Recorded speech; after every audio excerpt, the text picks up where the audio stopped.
This is another episode of Power Hour. We're going to start these off, these conversations again with folks that I think are important for our residents to meet and information that they have that we think is incredibly important for folks to know. Baraka, I'm here with Pallavi, our Director of Planning and Zoning. Today we want to talk about the zoning ordinance. It's been a lot of controversy, for lack of a better term, around our new zoning ordinance in the city of Newark. Interestingly enough, some of the things that we're doing, other people are starting to advocate for across the state and the country. Just wanted to talk a little bit about that, because I know there's some misconceptions about what's happening, and I want people to be clear on what actually is real and what is misinformation. Thank you, Mayor, for having me. It is just a wonderful opportunity to be here to talk to you about the Newark Zoning and Land Use Ordinance.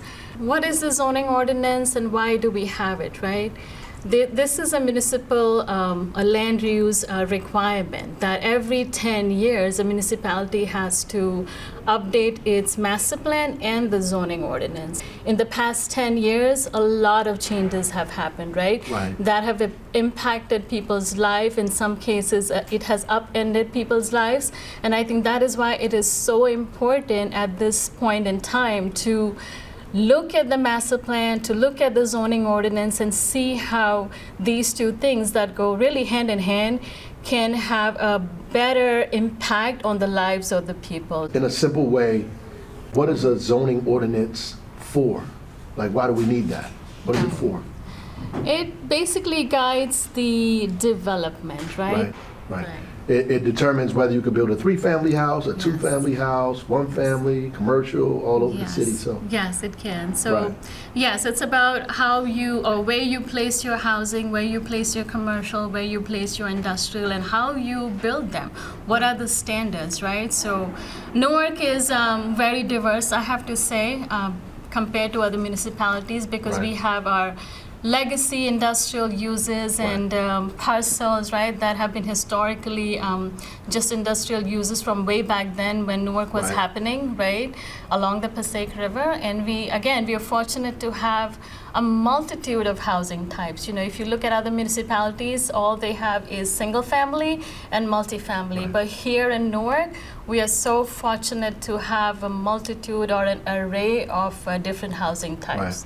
So what do you think are the 3 main issues that have been put out here about the zoning ordinance that you would like to address? 3 main things that people think are a problem that you think we should address? It's health, equity, and resilience. Right. So through that, I think through those pillars, what we have tried to address is affordable housing, which you all know is not just an issue here in Newark or in New Jersey. It's really a national issue, and how states or cities handle it. Right. I would say New Jersey is up there in the top 10 states that is dealing with affordable housing crisis. And we have tried to address affordable housing through the zoning ordinance by upzoning it and allowing more housing or mixed uses or even businesses, right, for residents here along the major corridors. How does that address affordable housing, though?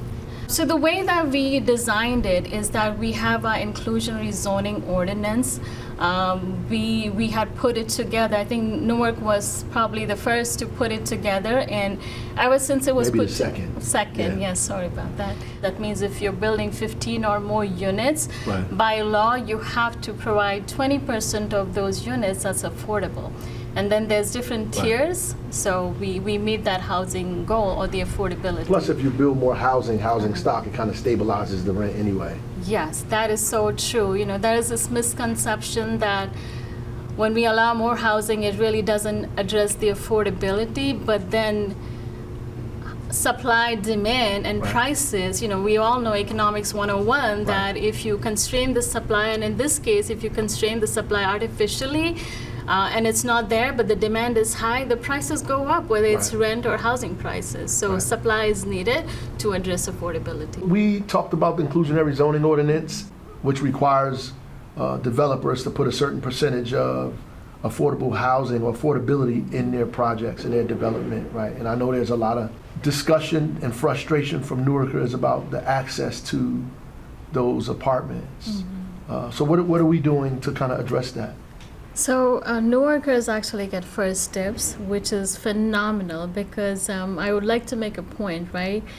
Initially, when we said that zoning will address affordable housing crisis, that makes sense, but in a way, it doesn't make sense without these additional pieces, right? Zoning is just one small but effective package, and while zoning is in place, these other smaller packages in the form of inclusionary zoning, the 20% set aside for different tiers of area median income, and the first dibs, that really helps. Without those pieces, it would be hard to achieve affordable housing or achieve a solution for affordable housing just with the upzoning. But because you have all these initiatives and several other actually that do not fall directly under planning and zoning, but they all go hand in hand and they help to address all these issues. Right. Absolutely. What about these ADUs that people keep talking about? I just saw something too.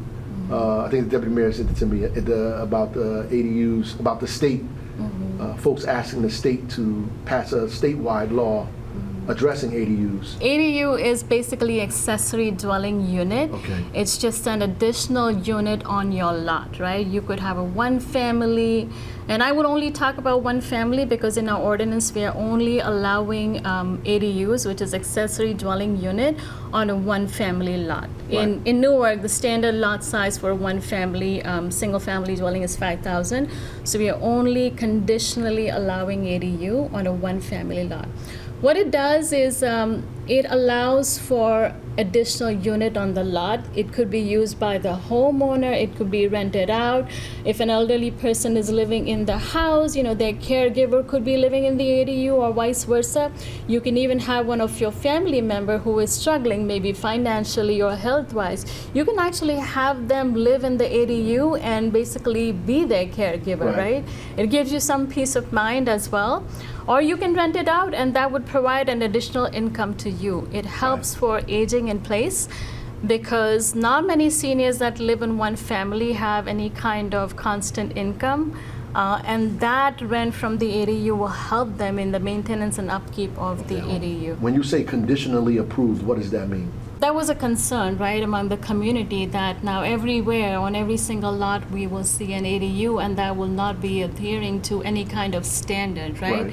I mean, we did have standard, but there was this concern among the community members. And to kind of address their concern, it's a conditional use, which means that it would have to meet a very kind of strict regulation, right? A bunch of regulations, I believe there are 16 of those.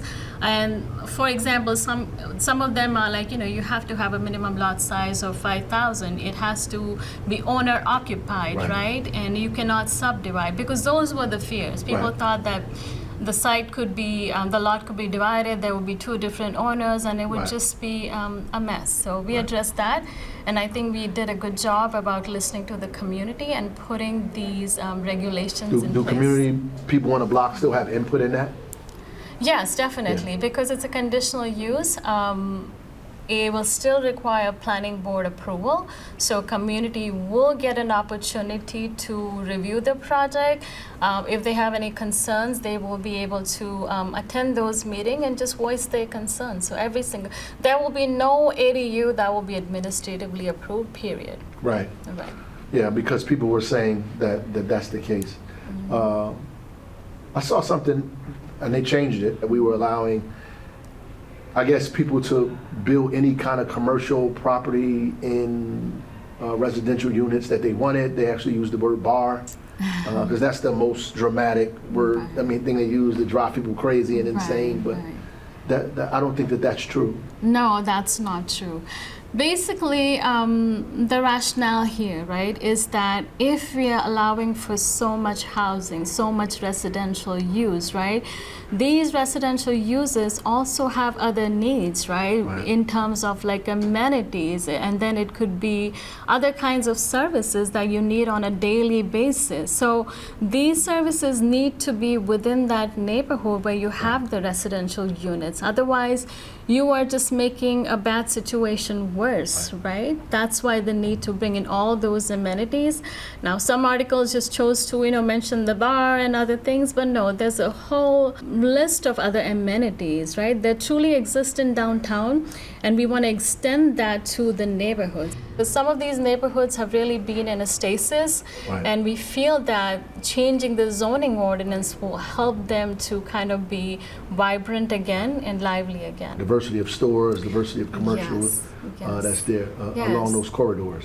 And I want to mention something, right? I think people fail to notice this because the current neighborhoods don't have much, I guess, in terms of amenities and services. What we see, and there's a technical term for this. This is called retail leak. Right. People end up going to neighboring municipalities. Nobody comes to downtown because the neighboring municipalities are closer. And by this new zoning ordinance, we will prevent that retail leak. Yeah, there was a report that we used to quote around here in Newark about the hundreds of millions of dollars that actually leaked out of the community because of commercial leakage. Like you said, people travel outside of Newark because they live, especially in the Weequahic section, was one of the highest, Ivy Hill, Right. places like that, because it's closer to the highways and other municipalities that can easily get to South Orange, Maplewood, Exactly. Montclair, and shop in those areas or eat in those areas. Right. Right. So we are changing that through the zoning ordinance. I think the zoning ordinance prevented some of these users from coming into the community. The other thing people don't realize is that for these businesses to work, survive, and sustain themselves, you need the foot traffic, you Yeah. need the residential units. Because if you look at some of the commercial corridors, all they have is single story commercial, which are barely surviving. There's a lot of vacancy, a lot of blight. You cannot take away the vacancy and the blight without addressing the zoning or Right. putting in more residential units. Right. And addressing the housing crisis, obviously there is, a desire and need, as you said earlier, for more housing in the Right. state, period. Right. Right. In the community meetings, we did see that some people said that they are comfortable living in their homes by themselves. They don't want to move to an ADU or don't want to downsize, right? Okay. But there's also people who, there's class difference, but people who are speaking for everyone, because some of these people can afford to do that. Right. You got grandmothers that live in other wards who have to give their home up or getting Yes. foreclosed on and are Yes. moving into, senior buildings that they would rather keep their home. Right. And they had additional income that would help them do that. Yes, and I feel like, all these topics, although disconnected as they may seem, they are very interconnected, interwoven, right?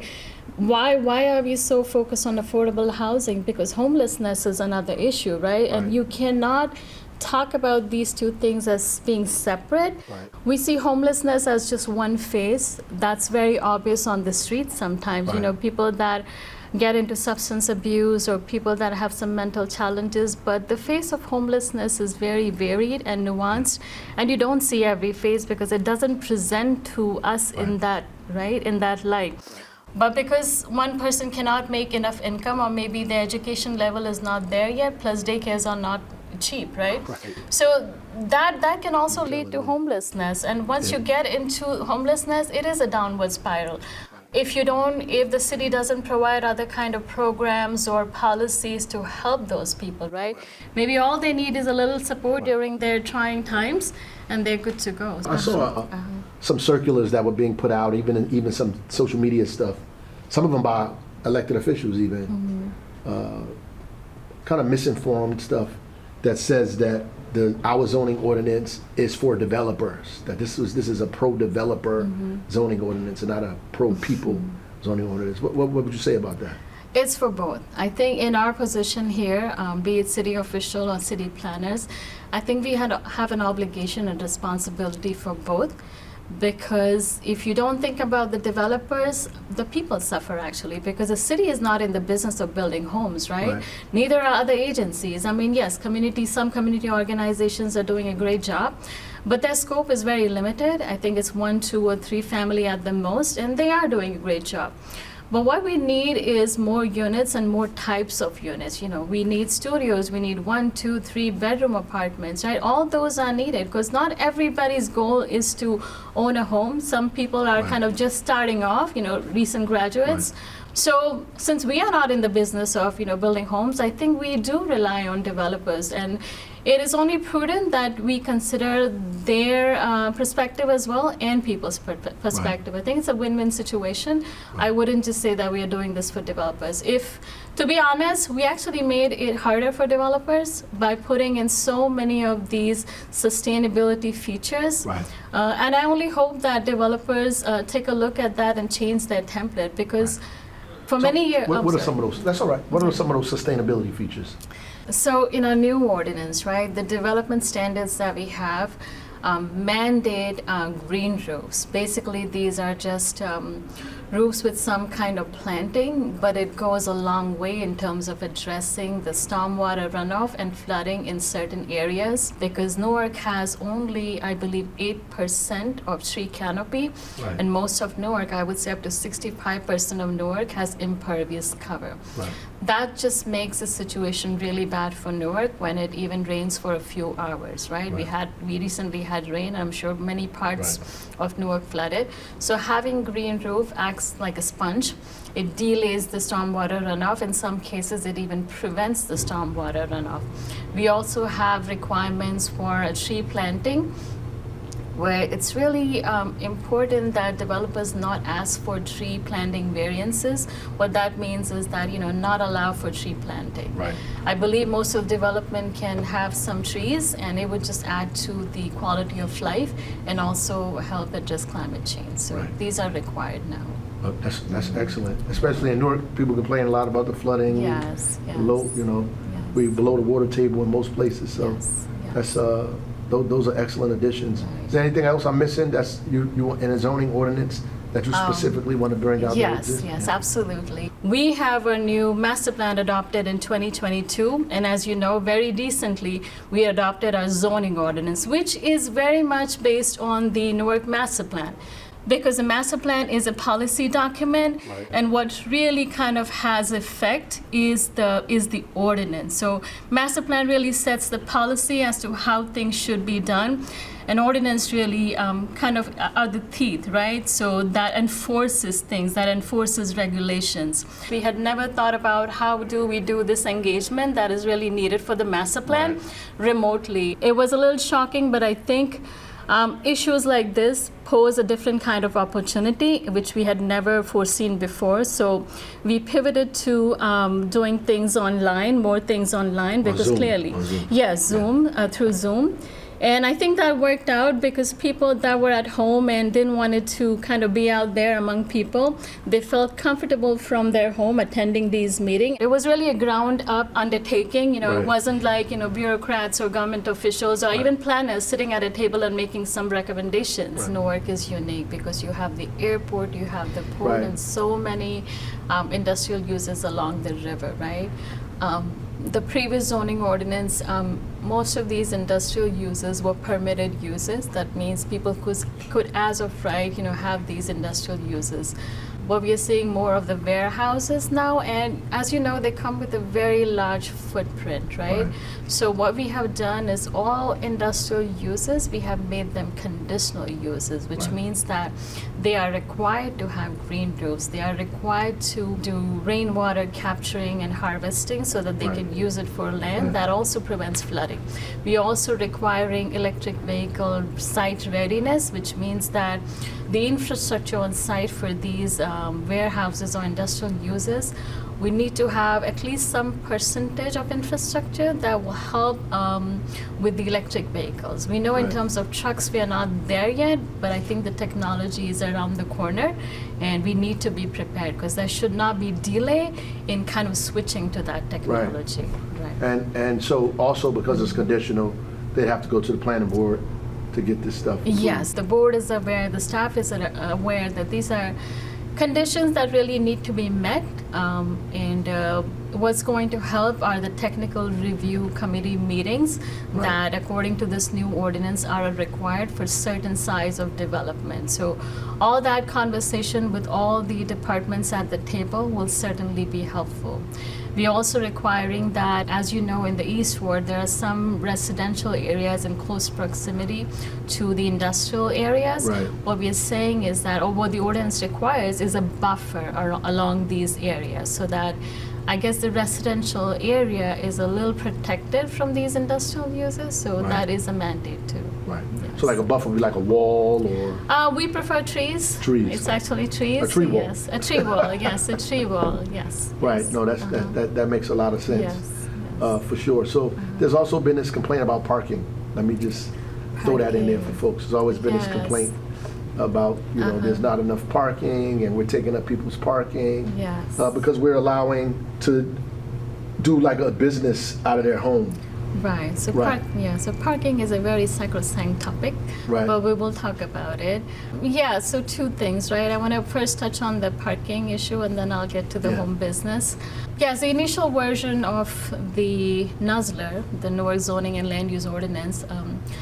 We kind of took away the parking, and that was not a good thing. Community was very concerned, and rightfully so, right? Yeah. So we felt that instead of going car free, we need to go car light. So Right. what we did is that along transit station, train stations, right, you don't need parking because you would be walkable distance to some of these developments. So Right. the solution right now is car light, not car free. Right. The concern, we forgot to talk about the home businesses, right? That is what the new ordinance allows for. During the pandemic, we saw that many people were interested in starting home businesses because either they had lost their job or there was just concern about getting back to work. Right. So in the new ordinance, right, we do have something called home businesses, right? There's a process that's outlined in it, and it also has regulations as to how or what it could look like. In the previous ordinance, we did have home occupation or home business, but the scope was extremely limited and it wasn't well defined. There was no process outlined for it. But during the pandemic, since there was so much of need for that, we had to really increase the scope and define it very well, both the process, the protocol, and how it can come about. So that is what this new ordinance did. Anybody can start a home business. It could be arts, crafts related, or tutoring, or any kind of business, right? It just should not produce any kind of nuisance. There is some parking that we are allowing as part of that business because that would be needed, but it's extremely limited. And I feel that some of these homes might already have that parking, right? Because even if you say that a single family should have 1 or 2 parking, people probably have more than 1 or 2 parking spaces. So they don't need to provide any additional parking. Right. Right. Right. And I think that's actually good. We're giving people the opportunity to make a little bit more money, Yes. especially in the how difficult it is and the rising cost Yes. of living here in New Jersey Right. is incredibly important. Yes. I want to thank you. Any last things you want to say about the zoning ordinance before we get out of here? No, we are just very excited that the ordinance was finally adopted, and there are many projects in the pipeline that have benefited from this new ordinance. And I'm sure the people in those neighborhoods where these projects are will also benefit tremendously. So I would encourage all the community folks to come out and attend the zoning board or planning board meetings, and you can see the change and be a part of that change, right?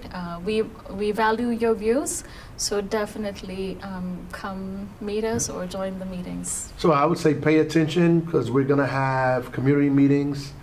Pallavi will be there, I'll be there, a few other people will be there to talk to you in every ward with your council folks. Stay tuned for those meetings. We could talk about this more in depth. I would also say that the things that we're doing here in Newark with our NZLUR, our zoning ordinance, is being pushed not just around the state, but also around the country. The federal government is talking about ADUs. The federal government is talking about changing zoning ordinances to allow for more affordability, more density. The state of New Jersey, the same way. If we could get some of these suburban communities to provide a little bit more density in their neighborhoods, then we wouldn't have to find housing for their children who can't afford to live in their neighborhoods. They come to Newark and they find housing in our community, which makes us have to build more housing for more people here in this community. And we don't have a problem with it. We're going to keep doing it because that's what we're supposed to do as a city.